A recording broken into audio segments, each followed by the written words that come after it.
செங்கோல் அப்படின்னா அரசாட்சி செய்வதற்கு பயன்படுத்துகிறது. செங்கோல் வச்சிருந்த அரசர் வச்சிருந்தானே ஒரு நீதி தவறாமல் ஆட்சி செய்வது என்று அர்த்தம்.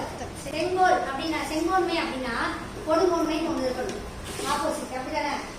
எப்படிலாம் நீதி தவறாமல் ஆட்சி செய்யணும் அப்படின்னு சொல்றது செங்கோன்மை. கொடுங்கோன்மை அப்படின்னா எப்படியெல்லாம் கொடுங்கோல ஆட்சி செய்யக்கூடாது அப்படின்னு சொல்றது கொடுங்கோனா. வெறும் செய்யாமை, மக்கள் பயப்படுவது ஆட்சி செய்யக்கூடாது அப்படின்னு சொல்றதுதான் வெறும் செய்யாமை அப்படின்னு சொல்றது. செங்கோன்மை 55வது அதிகாரம்னா கொடுங்கோன்மை 56வது அதிகாரம், வெறும் செய்யாமை 57வது அதிகாரம். அரசனுக்கு அடையாளங்கள் அப்படின்னு சொல்றோம்னா எது? சிம்மாசனம் அப்படி சொல்லி என்னன்னா செங்கோல், சிம்மாசனம்,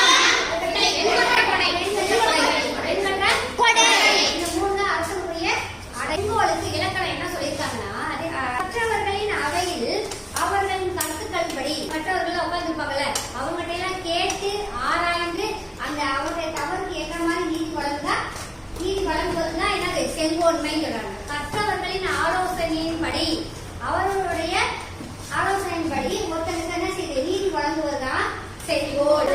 இறை புரிந்து யார் மாட்டும் ஓர்ந்து கண்ணோடாது இறை புரிந்து யார் மாட்டும் தேர்ந்து செய்வதே முறை. தேர்ந்து செய்வதே முறை.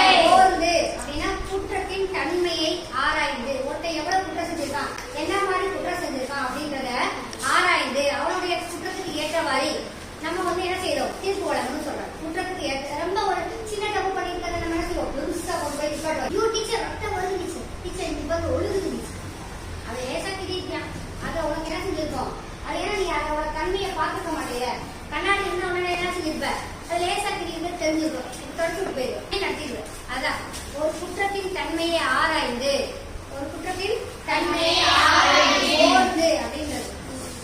யார் மாட்டும் யாராக இருந்தாலும், அது நானா இருந்தா கூட சரி, நீயா இருந்தா கூட சரி, என்னை விட பெரிய ஆபீசரா இருந்தா கூட சரி, யாரா இருந்தாலும் பாரபட்சம் இல்லாமல் ஆராய்ந்து கண்ணோடாது இரக்கம் கொள்ளாமல், கண்ணோடாது என்னது இரக்கம் கொள்ளாமல் தன்மைக்கு ஏற்றவாறு நம்ம என்ன செய்யணும் நீதி வழங்கணும். யாருனாலும் பாரபட்சமே பார்க்காம தேர்ந்து அப்படின்னா ஆராய்ந்து, தேர்ந்து என்னது ஆராய்ந்து செய்வதே முறை.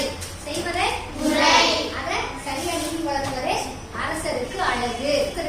அழகு அதாவது ஓர்ந்து அப்படின்னா குற்றத்தின் தன்மையை ஆராய்ந்து யார் மட்டும் யாராக இருந்தாலும் கண்ணோடாது பாரபட்சம் இல்லாமல் இறை புரிந்து, இறைனது இரக்கம் கொள்ளாது, இரக்கம் கொள்ளாது அறவழியில் சென்று தேர்ந்து அதனை ஆராய்ந்து, அந்த குற்றத்தின் தன்மையை ஆராய்ந்து முறை, அதற்கு நீதி வழங்குவதே முறை அப்படின்னு சொல்லியிருக்காரு. அப்படின்னு யார் சொல்லியிருக்காரு?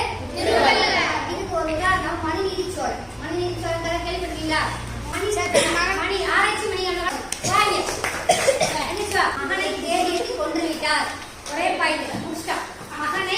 இந்த பையன் என்ன செய்வான், சின்ன பிள்ளைல விளையாட போகையில அந்த கண்டு என்ன செய்யும், கண்டுபிடி வந்து கூடையை வந்துடும், மரப்பா வெகுந்துடும், கீழே விழுந்து தேர்க்கால நசிங்கிடும். ஆனா அவன் நிக்காம என்ன செஞ்சிருப்பான், பார்த்த பசுமாடு என்ன செஞ்சிருக்கோம், அந்த மணி அடிச்சிருக்கோம், அந்த ஆராய்ச்சி மணி என்ன செஞ்சிருக்கோம் அடிச்சிருக்கோம். அப்படி அடிக்கல ஆராய்ச்சி மணி ஒழிக்கிறதே என்ன செஞ்சிருப்பாரு, இரவு நேரமானா கூட என்ன செய்ய ஆராய்ச்சி மணி ஒழிக்கிறே அப்படின்னு சொல்லிட்டு அரசரங்க நினைச்சு வந்து அந்த மாடுக்கு சொல்ல தெரியுமா, ஏதாவது சொல்ல தெரியாது. ஆனா அந்த மாடு எங்க போகுதோ அங்கேயே போக சொல்றாரு அரசர். அவ்வளவு போய் என்ன நேர்ந்ததுன்னு கண்டுபிடிச்சு கொண்டு வா அப்படின்னு சொல்றாரு.